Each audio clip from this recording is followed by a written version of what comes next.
Esta mañana avanzamos con el análisis de la coyuntura político-electoral con la presencia ya mismo de Otto Sonnenhorstner, ex vicepresidente de la República y candidato presidencial por la alianza entre Suma y Avanza. Le consultaremos sobre sus propuestas para enfrentar los diferentes problemas que tiene el país. Esta mañana nos acompaña ya el ex vicepresidente Otto Sonnenhorstner, candidato a la presidencia de la República por la alianza electoral Actuemos, conformada por el movimiento Suma y el partido Avanza. Bienvenido, buenos días, ¿qué tal? Romer, gracias por la invitación, a tus órdenes y contento de poder conversar con tus televidentes. Bueno, ¿cómo ha visto el desarrollo hasta el momento de este proceso de definiciones? En fin, ¿qué pasó con Izquierda Democrática que al final tiene sus problemas internos? No sé si van a presentar listas. ¿Qué pasó? Les agradezco a todas las organizaciones políticas, sociales que se han sumado a este proceso. Este es un proceso ciudadano, no de partidos. Lamento que ellos pues tuviesen estos inconvenientes. Estaban las puertas abiertas no solo para ellos, sino para todos quienes estén dispuestos a poner los intereses del país por delante de los intereses partidistas. Esa es la única lógica y bajo esa lógica hemos hecho esta alianza y vamos a seguir trabajando en este proyecto. Bueno, hay un grupo entonces de Izquierda Democrática también que ha decidido confiar en usted, ¿no? Para eventualmente llegar a la presidencia. Como te digo, bajo la lógica de entender que este es un proceso ciudadano, son bienvenidos todos quienes quieran poner esos intereses de la ciudadanía por delante de los intereses de partidos. Vamos a ir analizando un poco su perfil. Usted ayer tuvo una reunión en Quito y señaló que las ideologías en la actualidad no es lo más importante. ¿A qué se refiere? Sí, porque al final yo creo que una ideología sí puede un poco marcar el camino. Yo soy una persona estudiosa y entiendo la importancia de las ideologías en el análisis. Pero esas etiquetas que ya son del siglo pasado no tienen ya contacto o sintonía con la gente. La gente no tiene una definición en ese sentido, al menos no las mayorías. ¿Cómo se define usted ideológicamente? Y yo lo que creo es en la ideología del servicio. Yo creo que la política no es para andarse bronqueando, para andar insultando, mucho menos para andarse beneficiando personalmente, sino para resolver problemas, para servir. Así trabajé, así he actuado siempre, así me ha ido bien, porque al quien bien obra, bien le va. Y bueno, eso es lo que estamos presentando. Un proyecto que se dedique a unir a la gente por objetivos y a dejar de dividir a los ciudadanos por ideologías. Eso es lo que estamos presentando. Pero usted ideológicamente, ¿cómo se define? ¿De izquierda, de derecha? Digo, al final, pues marca una gestión, por ejemplo, economía de libre mercado, economía social de mercado. Es que no existe la economía de libre estatización de los mercado. recursos naturales, no sé cómo se define. La economía del libre mercado no existe en ningún lugar del mundo, porque todos los países tienen algún tipo de restricción en sus actividades económicas o subsidios, y eso impide que exista el libre mercado. Entonces, si usted quiere hacer un acuerdo comercial, justamente es necesario acordar cosas porque el libre mercado no existe. Si hubiese libre mercado no habría nada que acordar, no sé si me explico. Entonces, los acuerdos comerciales pueden ser buenos o pueden ser malos, depende de la capacidad de negociar que tengamos los ecuatorianos. Si vas a hacer un acuerdo comercial con México, que es lo que estaba planteándose, pero ese acuerdo comercial excluye los dos principales productos que tenemos los ecuatorianos. Ese ha sido el problema, pero ya se tiene el acuerdo con China, por ejemplo. Firmarlo, ¿verdad? Entonces las cosas no se pueden ver tan, digamos, radicalmente. Las cosas se tienen que ver con objetividad. Las cosas no son buenas o malas per se. Depende de la capacidad que tengamos de hacer que funcionen, ¿verdad? Entonces sí. Usted me dice, por eso es que usted es de derecha. De izquierda o de derecha, un poco, de alguna manera sí marca, Entiendo, creo yo. Rommel, que a usted le gusten o le dé comodidad identificarse con esas etiquetas. Para saber a qué nos podemos atener. Yo no me atener, identifico pues. con esas etiquetas, porque aquí hemos ido para los lados toda la vida y estamos en el mismo lugar. Tenemos que ir para adelante. Y la única forma de ir para adelante, es decir, no es ni para la izquierda ni para la derecha, sino para adelante, es unir al país por objetivos que nos sean comunes a todos. Es tratar de dejar esas broncas, esos políticos que buscan estos espacios por odio, por venganza, por resolver sus problemas personales, económicos, judiciales, dejar eso atrás. Eso no nos sirve. Lo que nos sirve es quienes trabajamos por resolver problemas. Y esas soluciones pueden venir de donde usted quiera. Como dice ese proverbio chino, no importa de qué color sea el gato con tal que case ratones. Así de sencilla es la vida. Y así he trabajado en lo público y en lo privado, y así lo seguiré haciendo. A ver, pasemos del tema de las ideologías. Un poco, sí sería importante conocer un poco más a fondo la decisión que usted tomó en su momento de dejar la vicepresidencia de la República. ¿Por qué lo dice? Lo que estaba revisando decía por cuestiones personales, pero ahora quiere nuevamente volver a ocupar un cargo en ese caso de elección popular. Yo creo que es cuestión, ¿Qué pasó? es cuestión de escuchar lo que siempre dije, no hay vueltas que darle. Yo dije que si el cargo de vicepresidente se convierte en un impedimento para servir, pues ese rato yo me voy. Yo no me iba a quedar cobrando un sueldo sin hacer el trabajo que tenía que hacer. Trabajé, di todo, a la gente le consta el esfuerzo que di, sobre todo en los peores momentos, lo hice de la mejor de las voluntades, de corazón, Estaba iniciando la pandemia, ¿no? Sigue siendo el peor momento de la pandemia, que fue entre marzo y abril. Nos los pusimos sobre los hombros. Ciudadanos pero que dejó tuvimos votando la ese cargo a la vicepresidencia. Dejar votado es una forma que quieren imponer quienes no entienden lo que pasó y quieren desprestigiar un trabajo que la ciudadanía sigue valorando. Uno está de vicepresidente para servir a la ciudadanía en los espacios que te dé el gobierno. Si el gobierno ya no considera que esos espacios son los que tú puedes cumplir y te dicen quédate ahí, yo prefiero irme. Yo no me iba a quedar cobrando un sueldo sin hacer nada, con todo el cariño. Me quedé hasta que se estabilizó, trabajé duro para estabilizar la situación de la pandemia. De hecho, desde mediados de mayo no volvimos a tener picos de mortalidad en la pandemia, gracias a Dios y gracias al esfuerzo de los ciudadanos. Yo salí en julio, resuelto el problema de financiamiento, que era otro tema que a mí me importaba, porque si no se caía la dolarización, conseguidos los recursos, agradecí, cumplí mi misión y me fui. Y me fui a seguir trabajando, me fui a recorrer el país, me fui a seguir dando ayuda. Ya desde lo privado, evidentemente no tenía por qué comunicarlo, porque eran con mis recursos y con mi esfuerzo. Mientras fueron los recursos de los ecuatorianos, lo comunicaba porque era mi obligación. Pero eso ya es un tema que para mí está superado, está atrás. Creo que hice lo correcto, no me arrepiento de nada y la ciudadanía así lo reconoce hasta el día de hoy. Tanto así que me dan la preferencia electoral en esta elección, porque reconocen ese trabajo. Y a pesar de que los opositores, que vean, yo en esto no tengo enemigos. De todo, hemos visto tantas campañas que... Yo no tengo enemigos. Sí me apena, sobre todo que existan candidatos jóvenes o que no tienen, digamos, antecedentes electorales, que vuelvan a las mismas malas prácticas de la política de creer que las campañas se ganan estropeando a los demás. Ajá. Las campañas se ganan demostrando que tú eres la mejor opción. Las campañas se ganan demostrando que tú eres quien sabe cómo resolver los problemas. No diciendo que el otro es asado, cocinado, perencejo. Si van a seguir con lo mismo, no vamos a cambiar nada. ¿Usted me ha escuchado alguna vez hablar más de un candidato de él? No. Yo hablo bien de lo que voy a hacer con el equipo que hemos armado y junto con ustedes para resolver los problemas que hoy nos agobian. Esa es mi forma de trabajar, esa es mi forma de actuar. Ahora, si van a criticar mi trabajo en esa época, me hacen un favor. Y cuando los rivales se equivocan, no hay que interrumpirlos. Porque todavía la ciudadanía guarda un saldo positivo de opinión importante respecto a esa gestión. Ahora un poco el tema es un poco la visión que tiene Otto Sonnenholzer de el Ecuador. En este poco tiempo va a haber una campaña muy corta, será una semana más o menos, pero digo, la visión que tiene Otto Sonnenholzer, digo, del país. Usted ya tiene experiencia, ha sido vicepresidente, nos ha explicado qué pasó, pero ¿cuál es la visión que tiene y qué se puede hacer en año y medio más o menos? Y perdón, quiero solo volver a esto. Y salí siempre agradeciendo de quienes me dieron la oportunidad de servir. Cuidado, yo no salí ni pateando el perro, ni insultando a nadie, porque peor en una circunstancia de esa situación, agregar más problemas hubiese sido un error. Mi visión de país es clara. El Ecuador necesita equidad. La equidad es la igualdad de oportunidades, que no es otra cosa sino que el hecho de que independientemente de dónde nazcas, de qué color sea tu piel, de qué tamaño sea tu bolsillo, accedas a una educación de calidad, a una salud digna, a poder tener una oportunidad de trabajar, a vivir en paz en tu propia casa, en tu propio barrio, en tu propia ciudad, a encontrar oportunidades en tu propio país. Esa es la equidad. Y en ese sentido hay que trabajar fortaleciendo las capacidades estatales de brindar esos servicios. Un Estado fuerte no es un Estado obeso. Un Estado fuerte es un Estado que tiene la capacidad de actuar de forma eficiente y cuidando cada centavo para que sea utilizado adecuadamente, que procure la transparencia, que combata la corrupción, que no tolere la impunidad. Eso es un Estado fuerte. Pero un en Estado año y medio fuerte es un Estado que tiene la presencia de la fuerza pública siempre con superioridad por encima de los delincuentes. Y eso hoy no está ocurriendo. En un año y medio creo que podemos lograr paz en las calles, plata en los hogares y prosperidad para las familias. Y podemos dejar enrumbado un proyecto de país que permita la continuidad de un proceso real de cambio. Si yo soy parte de ese proceso después en el 25, no, eso es secundario. La política no es un espacio para rendirle culto a las personas. La política es un espacio en donde la solución a los problemas es la prioridad, en donde las ideas buenas pesan más que los individuos.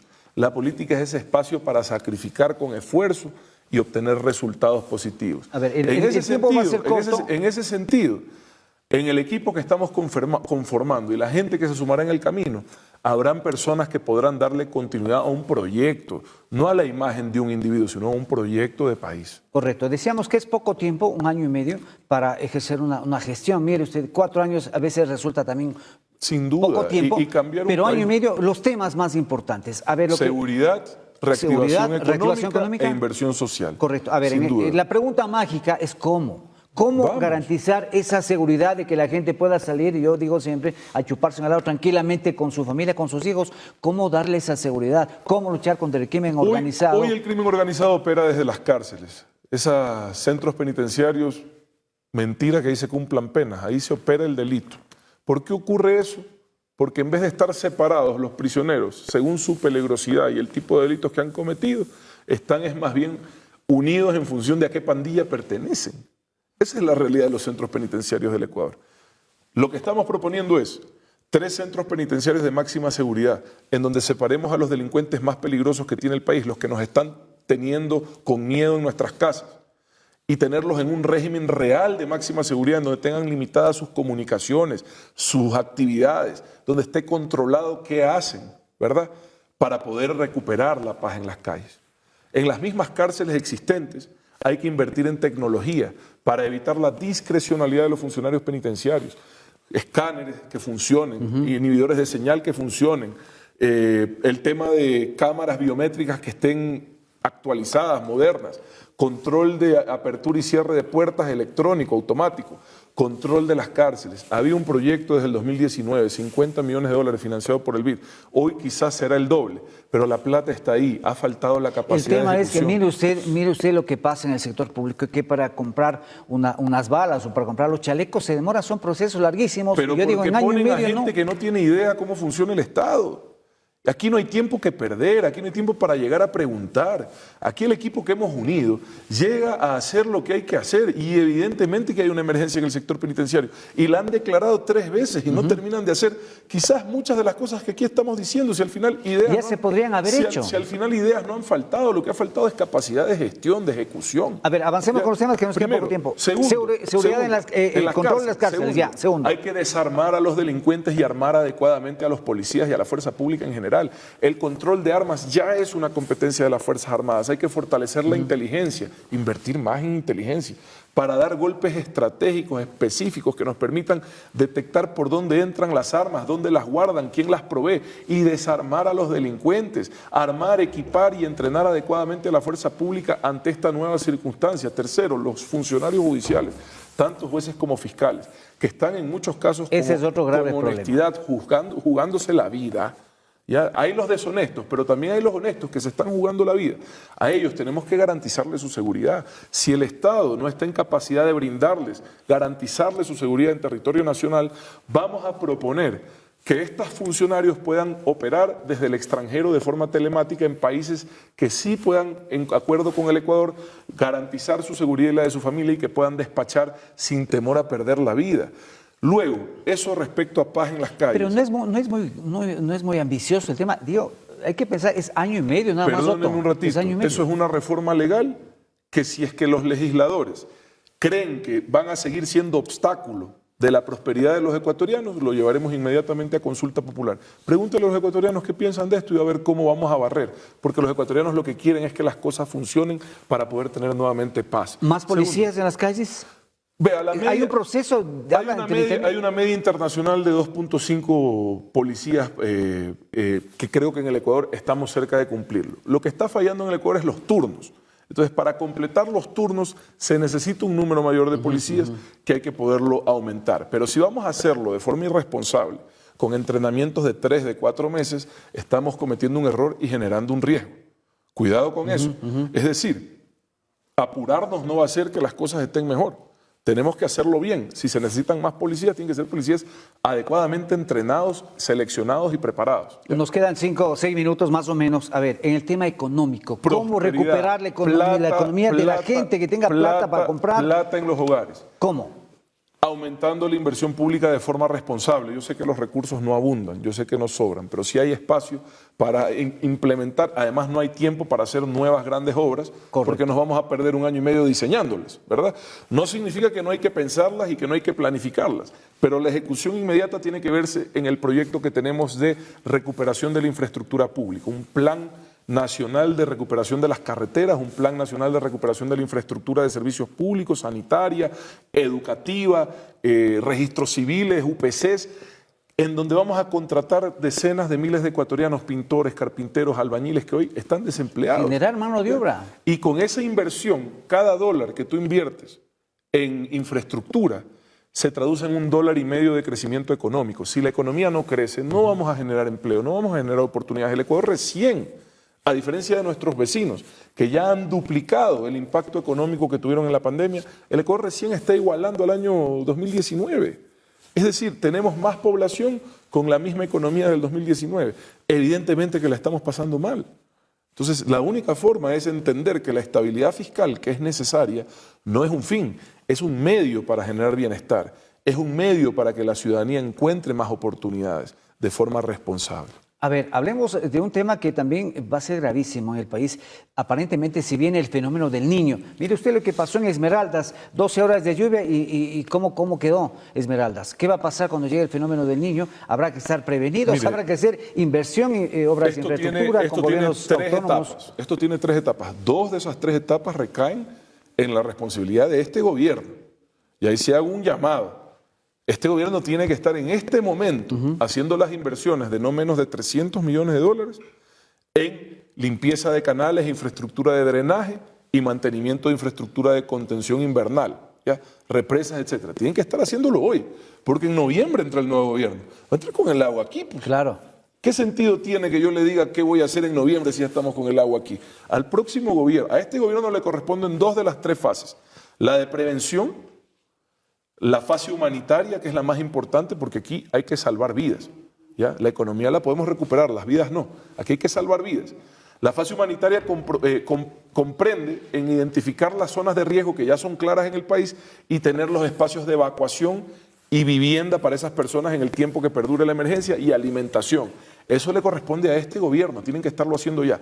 La tercera fase, que es muy dura y más costosa, es la de reactivación económica e inversión social. Dependiendo del impacto de la temporada invernal, puede costar entre $3.000 y $6.000 millones. Eso es harta plata. Y existen las líneas de crédito en los multilaterales para estos casos de emergencia y ya se tienen que estar tocando las puertas. Nosotros lo estamos haciendo a pesar de que no somos autoridad, pero tenemos las relaciones y los contactos para no perder tiempo, no solo de los países que suelen ser solidarios con el Ecuador, sino también de las organizaciones que saben dar la mano cuando estas situaciones llegan. El país va a necesitar solidaridad, el país va a necesitar ayuda, pero sobre todo el país va a necesitar un liderazgo que sepa cómo manejar una crisis, que sepa cómo liderar en situaciones extremas. Esta va a ser una situación dura que la vamos a superar si tenemos el liderazgo correcto al frente. Mire usted, un minutito nada más, se anuncia una elevación de precios, por ejemplo, de la albacora, del arroz, hay un control también. Eso son efectos de lo que ya se viene sintiendo y ahí la economía de la gente se va a afectar. Evidentemente hay especulación previa Claro. a este tipo de eventos, eso se tiene que controlar. Luego tienes las variaciones de precios normales según las temporadas.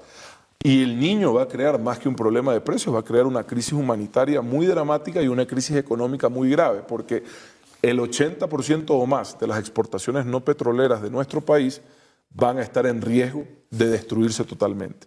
La mayoría de estas actividades están en las regiones, en la región costa, en donde tenemos mayor vulnerabilidad a este tipo de ¿Alguna condiciones. visión rapidito, un pedido de acá de los compañeros, un poco, qué va a pasar con los medios incautados como este? Mire, y hay otros, ¿qué va a pasar? Yo le voy a dar mi opinión. A ver. Yo creo que los medios incautados tienen que ser vendidos.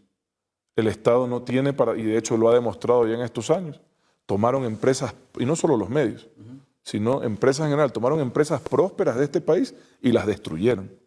Lo poco que funcionó y que sigue activo ha sido subsidiando desde un Estado que no tiene recursos.